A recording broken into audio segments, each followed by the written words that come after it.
예수님의 제자들이 지금 갈릴리 한 산에 모였습니다.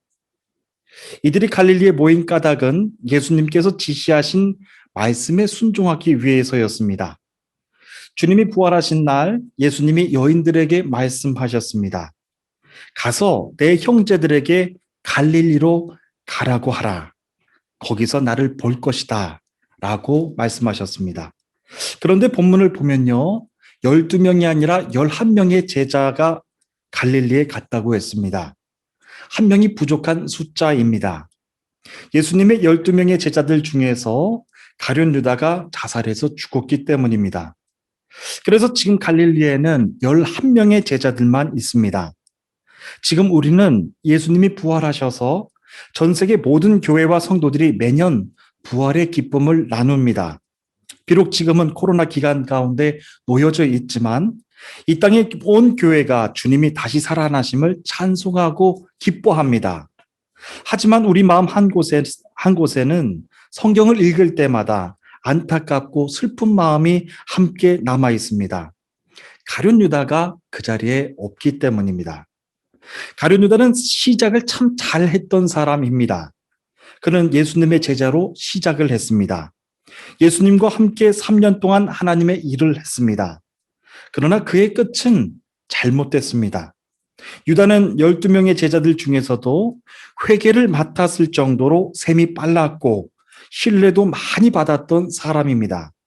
아무리 셈이 빨라도요, 한 공동체에서 신뢰를 받지 못한다면 할 수 없는 보직이 재무일입니다. 그런 면에서 보면 유다는 재무일을 맡았을 정도로 제자 공동체에서는 신뢰를 많이 받았고 하나님의 일을 위해서 효율적으로 살림을 잘 운영할 수 있는 지혜로운 사람이었다라고 하는 것을 알 수 있습니다. 그랬던 유다였는데요. 안타깝게도 나중에 끝이 좋질 못했습니다. 대제사장들에게 은 30을 받고서 예수님을 팔아넘겼습니다.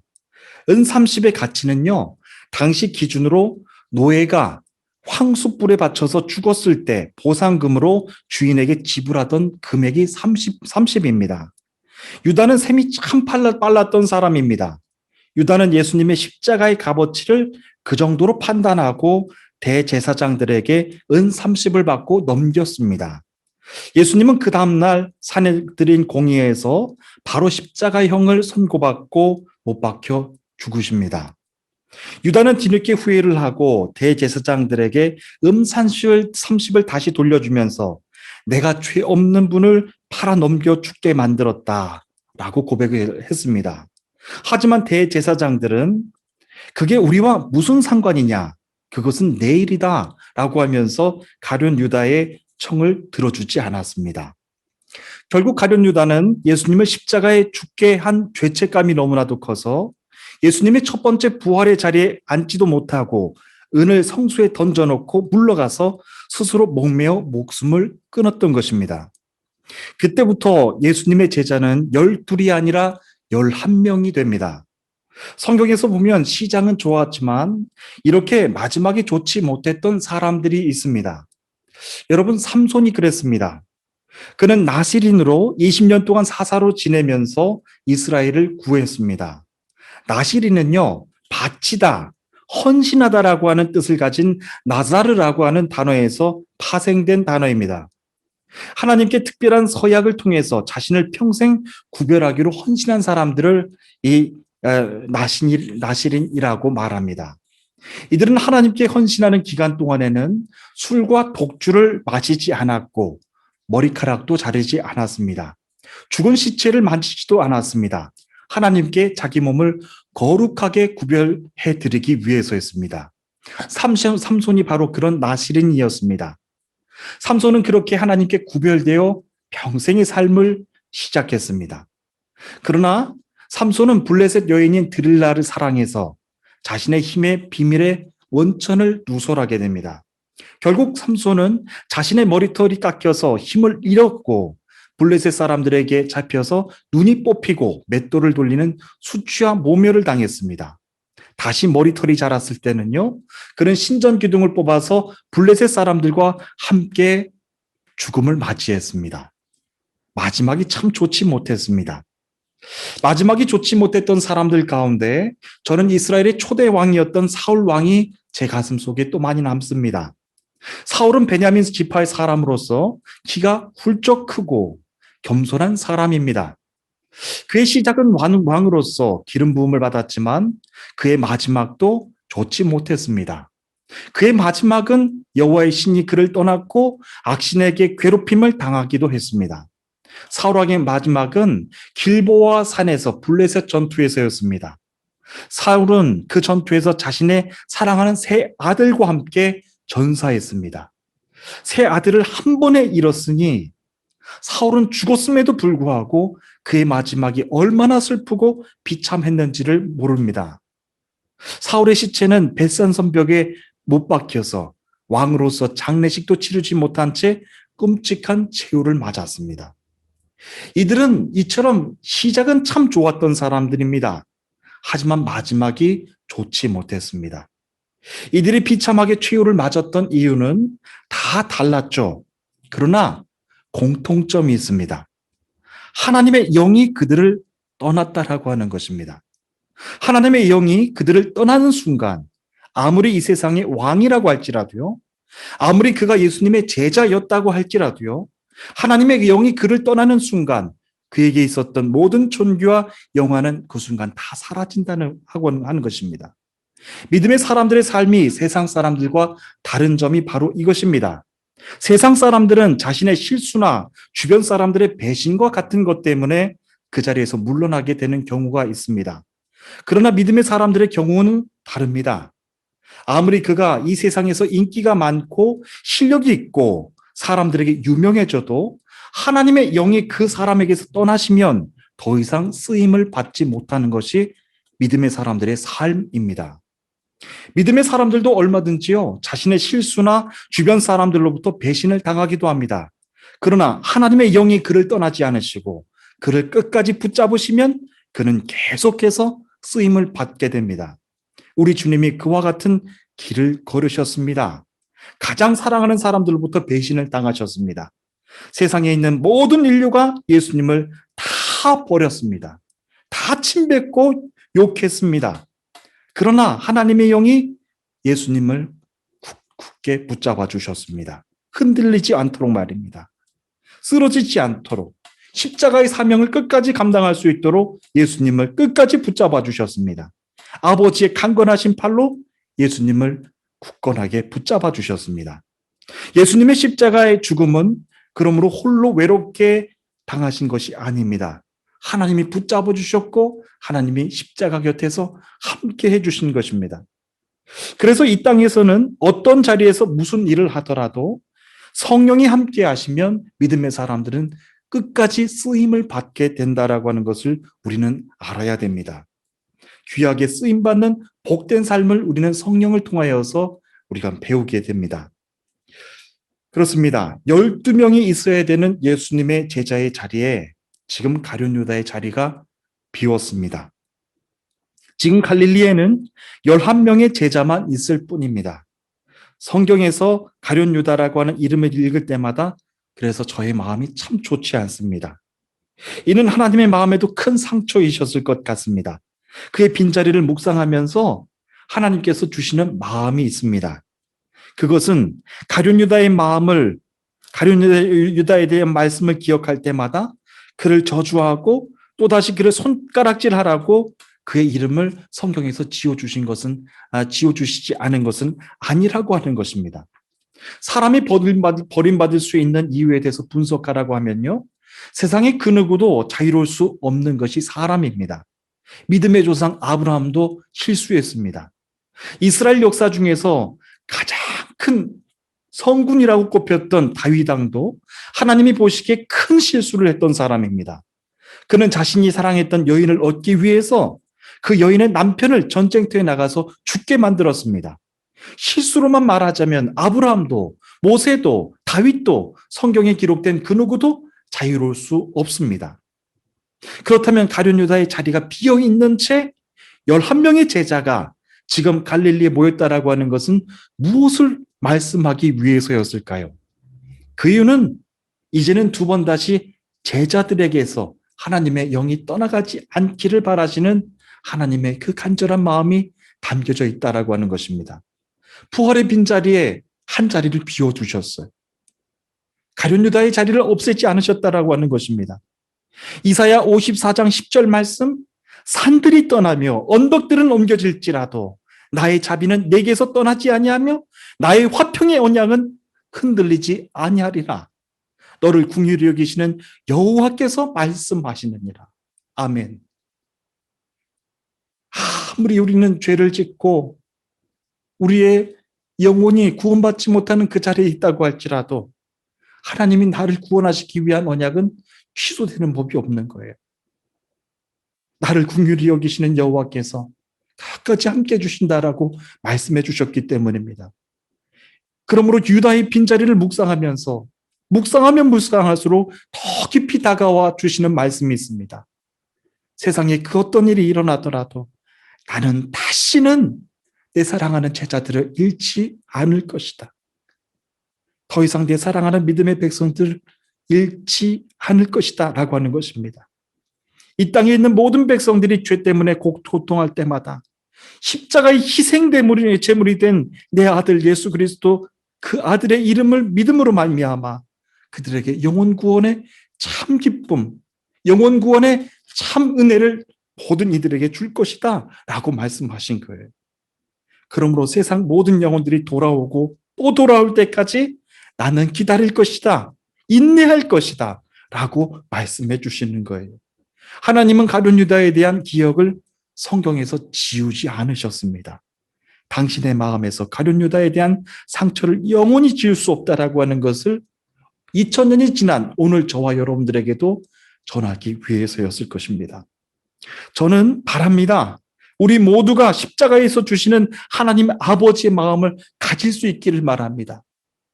모든 사람들이 십자가 앞에서 은혜를 경험하고 모든 사람들이 하나님의 궁유함 앞으로 나아가기를 원하는 것입니다. 이 땅 가운데서 죄 앞에 누가 자유로울 수가 있겠습니까? 누구를 정죄할 수 있겠습니까? 누구를 손가락질할 수가 있겠습니까? 이번 우리 부활주의를 맞이하면서 저는 우리 안에 있는 그런 강팍한 마음을 내려놓고 하나님조차도 가룟 유다에 대한 슬픈 마음을 가지셨다. 하나님조차 가룟 유다의 자리를 치우지 않으셨다. 그의 이름을 기억하고 계신다라고 하는 것을 기억하면서 우리가 모든 이들을 사랑해주며 끝까지 기다려줄 수 있는 믿음의 거룩한 백성들 되시기를 간절히 소원하는 것입니다. 우리는 16절에서 또 한 가지 진리를 발견하게 됩니다. 그것은 부활하신 예수님이 제자들에게 모이라고 하신 장소에 대한 말씀입니다. 예수님은 제자들에게 예루살렘으로가 아니라 갈릴리로 모이라고 하셨습니다. 지금까지 중요한 장소들은 모두 다 예루살렘이었습니다. 예수님께서 십자가에 못 박히시고 부활하신 곳이 예루살렘이었습니다. 앞으로 성령님이 내려오실 오순절의 사건도 예루살렘입니다. 그러나 부활하신 예수님은 제자들에게 예루살렘으로 모이라고 하시지 않고 갈릴리로 모이라고 말씀하셨습니다. 갈릴리는 예수님이 어린 시절을 보내신 곳입니다. 예수님의 공생의 초기 사역을 이루신 곳입니다. 그래서 이곳을 중심으로 예수님께서 기적을 참 많이 베푸셨습니다. 예수님은 갈릴리에서 많은 병자들을 고치셨고 귀신들을 내쫓으시는 사역을 하셨습니다. 그리고 예수님은 바로 그 갈릴리에서 사랑하는 제자들을 부르셨습니다. 그때 예수님의 제자들에게 이렇게 말씀하셨죠. 나를 따라오너라. 내가 너희를 사람 낚는 어부가 되게 할 것이다. 라고 말씀하셨어요. 주님의 이 인자하신 말씀에 제자들은요, 너무나도 신기하게도 한 사람 이유 하나 묻지 않고, 예, 주님 따라가겠습니다. 구물을 내려놓고 다 주님을 평화롭게 다 따라갔던 모습을 상상하게, 우리 회상할 수 있게 됩니다.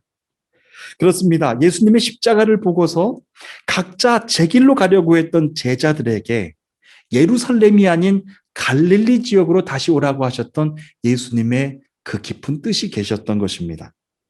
사랑하는 주님의 성도 여러분, 계속되고 있는 코로나19로 인하여서 얼마나 많은 사람들이 어려움을 겪고 있는지 모릅니다. 그것은 비단 경제적인 어려움뿐만이 아닙니다.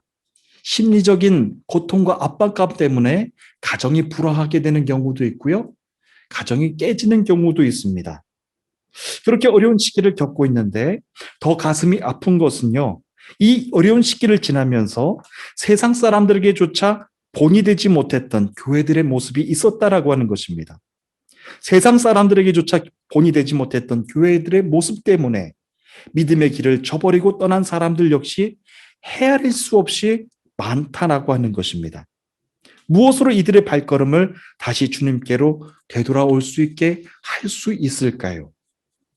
예수님의 제자들처럼 열심히 주의 일을 감당했지만 사람들에게 배신을 당하고 상처받는 것이 두려워서 누군가를 만나는 것조차 참 어려운 시대 가운데서 살아갑니다. 그래서 성도 간의 교제도 참 어려운 시대입니다. 여러분, 그와 같은 시기가 나에게도 찾아온다면, 그리고 지금 이 시기가 바로 그때라고 한다면 정말 우리에게 필요한 것은 무엇일까요? 예수님은 제자들을 다시 갈릴리로 모여라 라고 말씀하셨어요. 갈릴리에 다시 모인 제자들은요, 주님이 처음으로 자신을 부르셨을 때 그 음성을 다시 기억했을 것입니다. 주님이 나에게 사람을 낚는 어부가 되게 하셨지. 그때 주님이 나를 부르셨던 그 음성이 갈릴리에서 있었지. 라고 하면서 그때 주셨던 소명을 다시 회상했을 것입니다. 그렇습니다. 지금 이 시간에도 우리 주님은 믿음의 길을 걷는 것이 너무나도 힘이 겨워서 한 걸음조차 앞으로 내딛지 못하고 있는 당신의 제자들에게 사랑하는 내 제자야, 갈릴리로 다시 와라 라고 말씀하시는 줄로 믿습니다.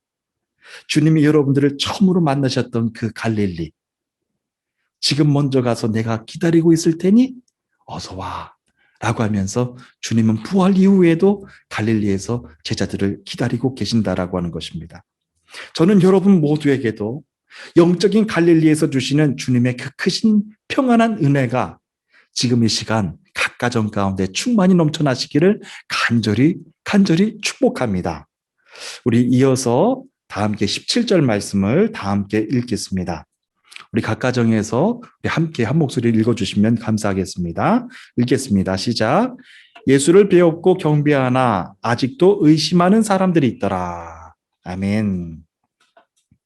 모든 시작에는요, 그 뜻을 함께하는, 온전히 함께하는 사람들이 모이길 마련입니다.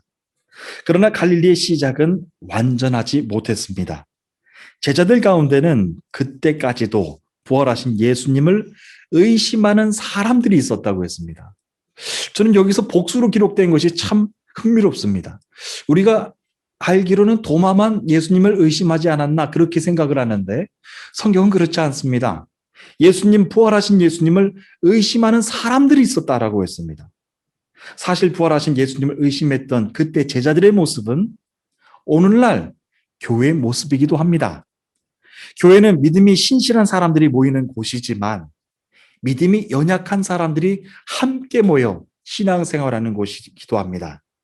부활하신 예수님이 지금 이 시간에도 나와 함께하고 계시다라고 하는 것을 분명하게 믿고 있는 사람들이 모이는 곳이 교회이지만 예수님의 부활이 아직까지 확실하게 믿어지지 않는 사람들이 함께 모여 있는 것이 교회이기도 하다라고 하는 것입니다. 오늘날 그것이 교회의 모습입니다. 그래서 온전한 교회를 찾는 사람들 중에는 이와 같이 불완전한 지상교회의 모습을 보면서 실망을 많이 하는 사람들도 있기도 합니다. 그들의 마음에는 온전한 교회는 모든 성도들은 부활의 주님을 확실하게 믿는 사람들만 모이는 곳이라야 된다라고 하는 그런 생각이 있는 사람들입니다. 그러나 지상의 완전한 교회는 한 곳도 존재하지 않습니다. 여러분 기억해 보십시오. 출애굽의 역사를 처음부터 끝까지 두 눈으로 목격했던 광야교회 성도들은 어땠나요? 하나님을 온전하게 신뢰하지 못해서 그들은 가나안 땅을 밟을 수조차 없었습니다. 귀신이 떠나가고 병든 자들이 나음을 받고 성령의 일하심을 두 눈으로 똑똑하게 목격했던 초대교회 성도들도 어떠했나요? 온전하게 성령님의 일하심 앞에서 온전하게 회개하고 순종하지 못했던 사람들이 초대교회 성도들입니다. 그것은 첫 번째 부활의 공동체도 다르지 않았습니다. 예수님이 무덤에서 다시 살아나셨습니다. 다시 부활하셨습니다. 라고 하는 소리를 들었음에도 불구하고 그 갈릴리에서 모였을 그 당시까지도 믿지 못하는 제자들이 함께 있었다라고 하는 것입니다. 그러나 성경은 그때 제자들의 모습을 있는 그대로 기록하고 있습니다. 연약한 모습 그대로 기록하고 있다라고 하는 것입니다. 부활하신 예수님이 의심하는 제자들도 계속해서 함께 세워나가실 것이기 때문에 그렇습니다. 사랑하는 주님의 성도 여러분, 여러분들이 이 땅에 있는 지상교회들의 모습을 보면서 실망하는 모습들이 있으실지 모르겠습니다. 교회는 왜 저래? 부활의 주님을 온전히 영접하지도 못하고 십자가의 주님을 온전하게 믿지도 못하는 게 어떻게 교회야? 내 마음 가운데 그런 마음이 혹여나 있을지 모르겠습니다. 그러나 사랑하는 주님의 성도 여러분, 출애굽에 있었던 광야교회, 성령을 그렇게 뜨겁게 체험하고도 예수님을 의심했던 초대교회 당시에도, 그리고 현대교회 지금 이 시간에도 예수님을 의심하는 성도들이 함께 섞여서 있는 곳이 바로 교회입니다. 믿음이 연약한 사람들을 더 굳세게 붙잡아주고 그들의 믿음을 격려해주고 함께 부활의 자리로 나아가자라고 하는 것이 교회, 참 교회 공동체의 모습이라고 하는 것입니다. 저는 우리 교회 모든 성도님들이 믿음이 연약한 분들은 서로 격려해주고 그리고 서로 부활의 기쁨의 자리로 나아가시는 저와 여러분들 되시기를 간절히 축원하기를 원하는 것입니다. 우리 이어서 18절부터 20절까지 있는 말씀을 다 함께 읽어주시면 감사하겠습니다. 18절부터 20절까지 있는 말씀입니다. 읽겠습니다. 시작. 예수께서 나와 말씀하여 이르시되 하늘과 땅의 모든 권세를 내게 주셨으니 그러므로 너희는 가서 모든 민족을 제자로 삼아 아버지와 아들과 성령의 이름으로 세례를 베풀고 내가 너희에게 분부한 모든 것을 가르쳐 지키게 하라. 볼지어다 내가 세상 끝날까지 너희와 항상 함께 있으리라. 아멘. 예수님의 마지막 지상 명령입니다. 주님의 이 명령은 신실한 제자와 의심하는 제자들 모두에게 전해 주셨습니다. 주님이 전해 주셨던 첫 번째 메시지는 너희는 가라라고 하는 메시지셨습니다. 이 말씀은 예수님의 말씀 중에서도 가장 지키기가 어려운 말씀입니다. 차라리 교회에서 봉사를 해라, 기도를 해라, 성경 공부를 해라 라고 하면 순종할 만한 그런 힘이 됩니다. 그러나 제자들에게 하셨던 말씀은 떠나라라고 하는 말씀이셨습니다. 예수님께서 제자들에게 떠나라고 하신 이유는요, 복음을 가지고 모든 민족을 제자로 삼기 위해서 떠나라고 하셨던 것입니다. 주님의 말씀은 타당한 말씀이셨지만 실상은 불가능한 말씀이셨습니다. 아무리 제자들이 예수님이 하신 말씀에 순종한다고 하더라도 그들이 갈 수 있는 영역까지만 갈 수 있기 때문이었죠. 그들은 갈릴리 출신의 어부들입니다. 평생을 한 번도 다른 나라를 가봤을 리 없을 그들입니다. 더군다나 그들이 외국어를 알고 있으리라고 하는 것은 더 만무한 일입니다. 예수님은 이제 그 말씀을 마치시면 하늘로 올라가십니다. 결국 제자들만 공중에 멍 떠 있는 그런 격이 되는 것입니다. 이때 제자들의 마음이 과연 어떠했을까요? 참 궁금합니다. 예루살렘 밖을 한 번도 나가본 적이 없었던 그 제자들이었는데 주님이 예루살렘 밖으로 나가 세계 민족들 가운데 복음을 전하라고 하시는 지상 명령을 전하셨습니다. 얼마나 제자들의 마음이 두렵고 부담이 되었을까요? 본문 말씀을 묵상하면서 주님이 처음 터키로 부르셨을 때가 저는 생각이 났습니다. 하나님이 처음 터키에 대한 부르심은 2002년도에 말씀을 주셨습니다. 참으로 신기하게도 그때 처음 말씀을 주실 때부터 너는 터키 현지인 교회를 도우라고 하는 소명의 말씀을 주셨습니다. 그런데 하나님께는 제가 안 가겠습니다. 못 갑니다. 라고 하면서 계속 버텼습니다. 가장 두려웠던 것이 저는 언어였습니다. 그때까지 저는 외국에서 살아본 적도 없었고요. 외국 사람을 만나본 적도 없었습니다. 그러니 외국어를 말해본 적은 더군다나 더 없었죠. 말을 못하는데 무엇을 할 수가 있겠습니까? 가장의 신분인데, 가족들을 책임져야 되는데, 말 하나도 하지는 못하는 나라에 가서 무엇을 할 수가 있겠습니까? 그러니 이들의 종교, 문화, 생활 양식 아는 것이 하나도 없는 상태에서 저는 못 갑니다라고 했습니다. 그래서 터키를 향한 하나님의 비전, 그 주님이 나에게 주셨던 그 소명을 하나님께는 아주 이성적이고 성경적으로 핑계를 댔습니다. 아주 이성적으로, 성경적으로 핑계를 댔습니다. 뭐라고 했냐면요.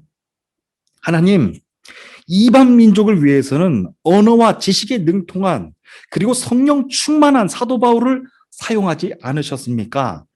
저는 예루살렘을 지킬 터이니 고국 땅을 지킬 터이니 언어와 지식에 능통하고 이방 민족을 뜨겁게 사랑할 수 있는 사람을 보내주옵소서라고 기도했습니다. 하나님께 참 당돌한 기도였습니다. 계산을 해보니까 그렇게 순종하지 않고 버틴 기간이 정확하게 10년이 되었습니다. 10년의 시간 동안 많은 일들을 겪게 하셨습니다. 그런데 결과적으로 터키를 향하신 하나님의 뜻은 꺾지 못했습니다. 그런데요, 너무나도 신기하고 놀라운 것이 있습니다.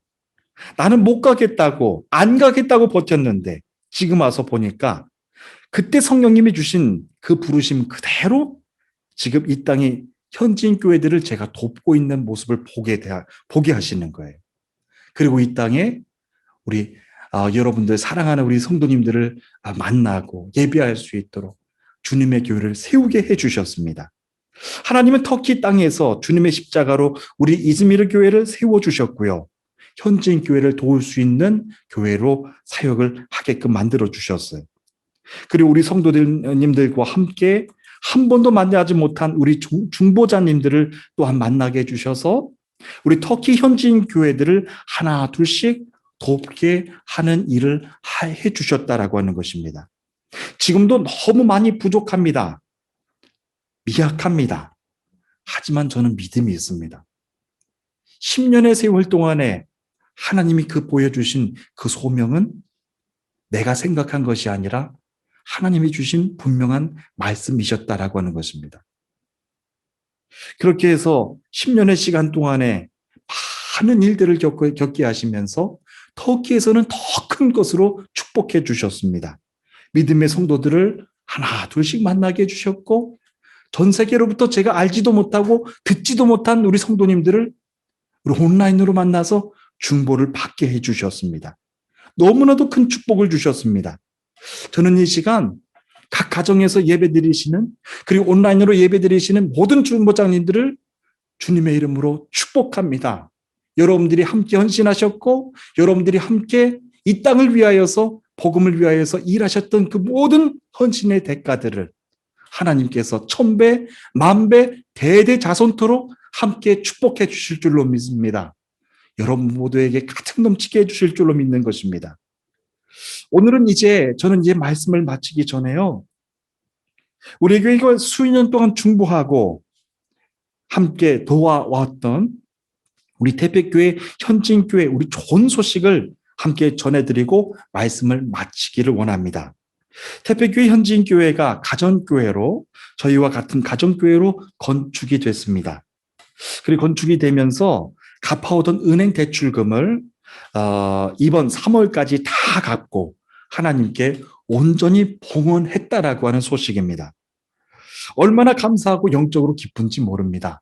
비록 저희는 건물이 없지만 현지인 교회를 함께 도우며 함께 그 사역들을 세워나갔던 우리 모든 성도님들의 헌신과 발자취들이 저의 마음 가운데 순간 이렇게 파노라마처럼 지나갔습니다. 얼마나 기뻤는지 모릅니다.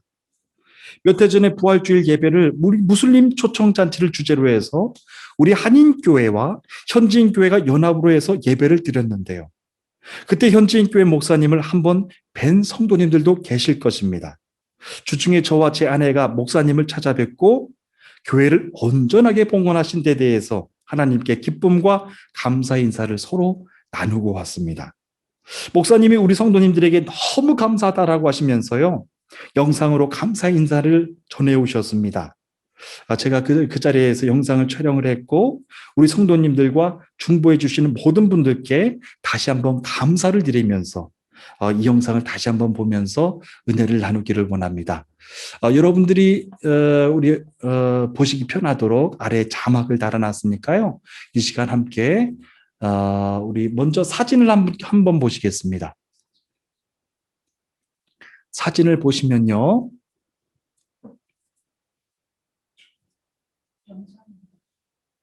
네, 사진을 먼저 보시겠습니다. 준비가 됐나요? 예, 사진을 보시면요.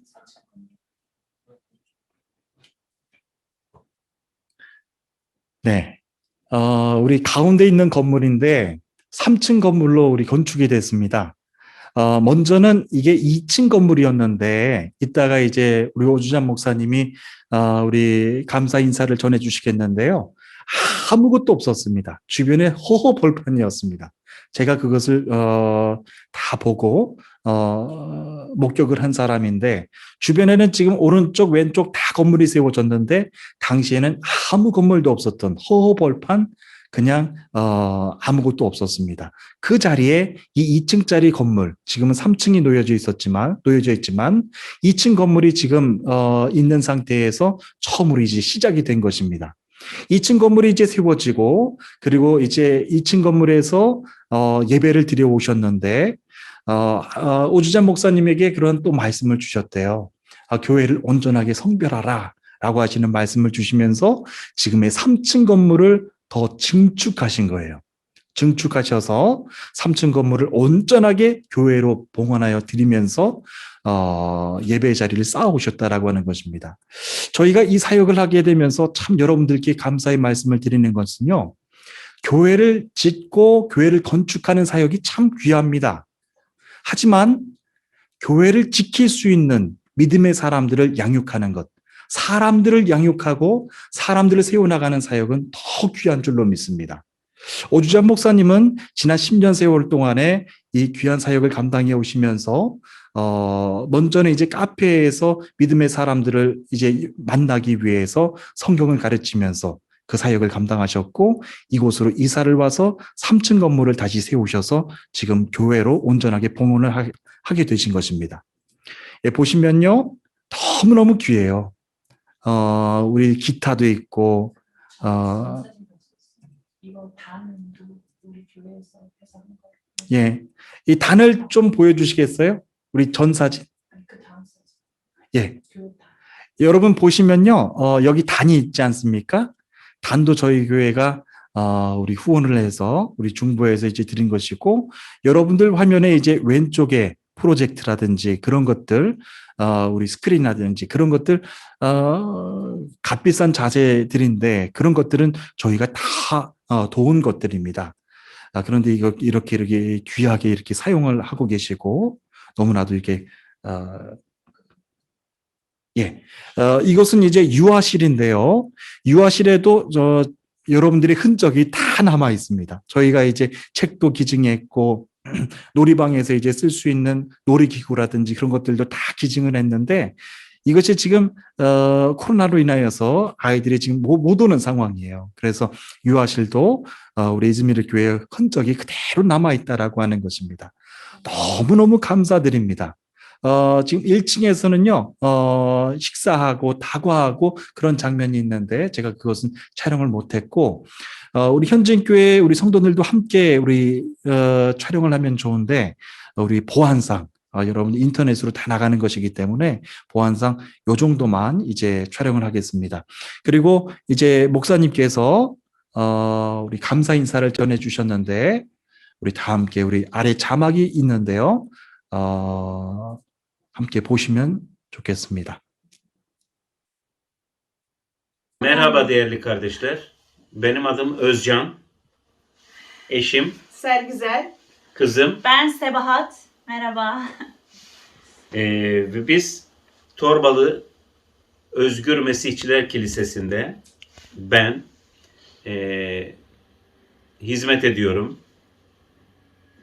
Ve eşim ve kızım kilisede hizmet ediyoruz. Kilisemiz aslında Torbalı'nın köyünde başladı ve Torbalı'nın köyünde bir ev kilisesi olarak başladık ve Torbalı'da hiç imanlı yoktu, hiçbir Hristiyan yoktu ama Rab bizlere gösterdi ve ilk olarak biz 2000 yılında iman ettikten sonra Torbalı'da toplanmaya başladık, Torbalı'nın köyünde ve bu toplantıdan sonra 2005 yılına kadar orada toplandık. 2009 yılına kadar toplandık. 2009 yılında Rab bizlere gösterdi, yüreğimize dokundu. Belki Rab böyle istedi. Biz Torbalı'ya geldik. 2009 yılından beri Torbalı'dayız. Fakat bu toplandığımız bina 2012 yılında Rab bizde verdi burasını. 2012 yılında burasını aldıktan sonra yukarıda bir kilise binası oluşturduk ve Rab bunu yaptı ve şu ana kadar orada toplanıyoruz. Ve 2012'de aldığımız bu binayı mortgage sistemiyle, bankadan aldığımız krediyle aldık ve bu esnada 9 yıllık bir süre için aldık ve 9 yıldır bunu ödüyoruz ve hamdolsun hiç sıkıntı çekmedik. Rab bize hiçbir sıkıntı çektirmedi ve kardeşlerimizi de herkesi kullanarak 2021'in Mart ayında borcumuz bitti hamdolsun. Şimdi kilise binamızın ve oturduğumuz evin borcu kalmadı. Ve şimdi yaklaşık olarak 15 kişi sürekli katılan var kilisemize. Ve bu katılanlar tabii ki koronavirüs olduğundan dolayı yaklaşık bir yılı biraz geçiyor, bir yılı aşkındır yüz yüze toplanamıyoruz. Ve online sistem toplanıyoruz. Ve hamdolsun yine de çarşamba günleri ve pazar günleri toplanarak Rabbimizi övüp Rabbimizi yüceltiyoruz. Ve Torbalı'da Rabbin sözü daha çok duyulsun diye dua ediyoruz. Ve Torbalı'da hiç kilise yokken bugün biliyoruz ki Torbalı'da 3 kilise oluştu şimdi. Ve hiç kimse yoktu. Hiçbir kilise yoktu. Ve şimdi Torbalı'da bu zaman zarfı içerisinde 3 tane kilise oluştu. Bu Rabbin başarısı, hamdolsun. Ve sizleri tanımıyoruz kardeşler. Sizleri görmedik. Ama biliyoruz ki siz bizlerle berabersiniz. Ve sizleri görmesek de aynı geminin üyeleriyiz. Aynı gemideyiz. Ve bizler için yapmış olduğunuz destek ve dualarınızla bunun için sizlere çok teşekkür ediyoruz. Ve biz de her zaman sizler için ve diğer başka kardeşlerimiz için her zaman dua ediyoruz. Ve kilisemizde şunu da söylemek istiyorum. Birkaç kardeşimiz, hatta en yaşlı olan birisi 74, birisi 76 yaşında olan imanlı kardeşlerimiz maalesef koronaya yakalandı. Ama bu koronaya yakalandıktan sonra ve hastanede gitti. Hastanede 15 gün süre kaldılar. Herkes umudunu kesmişken bizler hiç umudumuzu kesmedik. Onlar hiç umudunu kesmedi ve bu yoğun bakımda yatarken onlar her gün kutsal kitap okudular. Ve 15. gün ikisi de taburcu oldu. İkisi de iyileşti. Sapasağlam şimdi hamdolsun. Rabbin yüceliğini görüyoruz her zaman. Tekrar sizlere ve sizlerin de kullanan, sizleri ve buradaki kardeş kullanan Rabbimize çok çok teşekkür ediyoruz. Sizleri çok seviyoruz. Sizler için her zaman dua ediyoruz ve bizler için de dua ettiğinize inanıyoruz. Birbirimizi görmesek de biz kardeşiz ve aynı gemideyiz. Hepinize teşekkür eder. Gözlerinizden öperim. 네. 우리 목사님이 우리 4년 전에 우리 큰 사고를 당하셨습니다. 우리 성경 세미나를 들으시다가 발을 헛디디셔서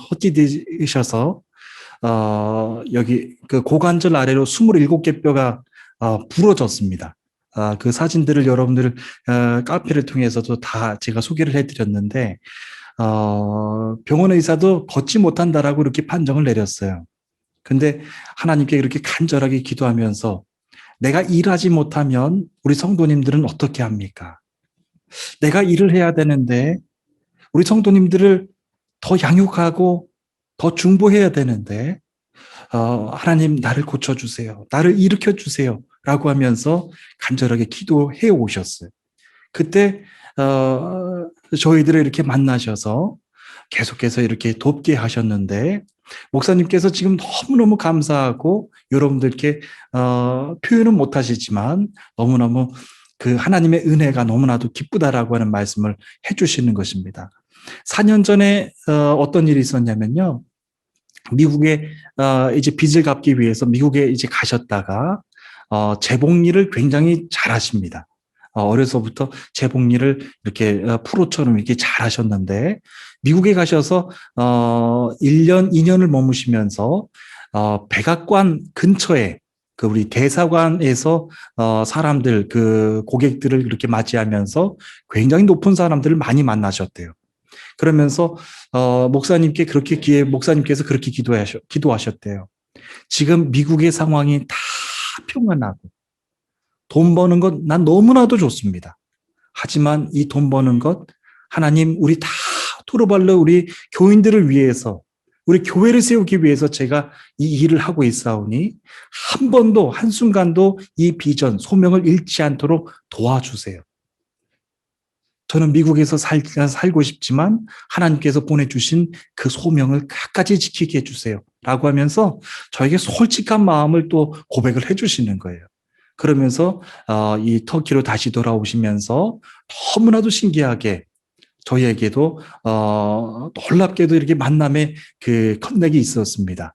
그래서 아무도 없었던 곳에 토르발로 이 땅에 믿음의 역사가 그렇게 긴 것도 아니죠. 2000년도에 처음 이 땅에 이 오주자 목사님을 통해서 현지인 교회가 가정교회가 세워졌고 지금의 저 건물이 이제 세워진 것입니다. 그래서 저희가 많이는 못 도와드렸지만 우리 3달에 한 번씩, 4달에 한 번씩 그렇게 우리 중보 헌금을 드려왔고 꼭 필요한 것이 있으면 서로 나눠드렸고 그런 사역들을 해온 거예요. 거기다가 이제 여러분들께는 이제 더 큰 감사를 드리고 싶은 것이 사모님이 우리 2회 전이었나요? 줄기세포 치료를 받으셨어요. 계단 한 계단을 걷지 못하셨어요. 올라가지 못하셨어요. 사모님이 얼마나 그때 슬퍼하셨는지 몰라요. 그런데 저희가 또 그 사모님의 상황을 듣고 또 수소문을 해서 줄기세포 치료를 이제 또 받게 하셨는데 그때도 저희가 병원비 전액을 또 이제 드리면서 사모님이 1달, 2달 지나시면서 너무너무 좋아지시는 거예요. 그러면서 너무너무 우리들에게 감사한다고 하나님이 보내주신 사람들이라고 아까도 우리 자막에서 나온 것처럼 하나님이 당신들을 사용해 주셔서 너무나도 감사드린다고 목사님은 말씀하셨어요. 우리는 한 개미, 한 방주에 있는 사람들이라고 누구 하나 소홀한 사람 없이 너무너무 귀한 사람들을 보내주셨는데 이 기쁨을 여러분들에게 전해드리고 싶다라고 이 말씀을 전해주신 것입니다. 너무 감사드립니다. 우리 부활 후 첫 번째 주일인데 2번째 주일인데 이렇게 기쁜 소식을 우리 교회와 우리 또 한국에서 또 중보해 주시는 모든 분들께 함께 나누고 싶어서 제가 이 목사님께 촬영을 부탁을 드렸는데 너무너무 감사드립니다. 하늘의 신령한 복과 땅이 기름진 복으로 여러분들 축복해 주실 줄로 믿습니다. 우리 지금 이 시간 어려울 때마다 우리 갈릴리에서 만났으면 좋겠어요. 주님이 나를 부르셨던 그 갈릴리. 예? 여러분 갈릴리로 한번 가보시죠. 우리 갈릴리 우리 찬양하시겠습니다.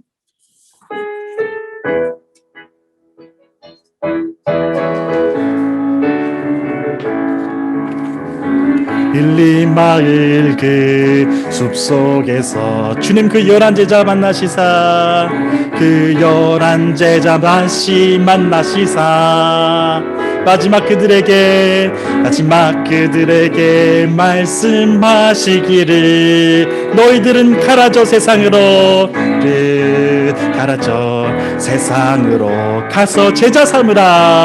가서 제자 삼으라 세상 많은 사람들을 세상 모든 영혼이 내게 달렸나니 가서 제자 삼으라 나의 길을 가르치라 내가 너희와 항상 함께하리라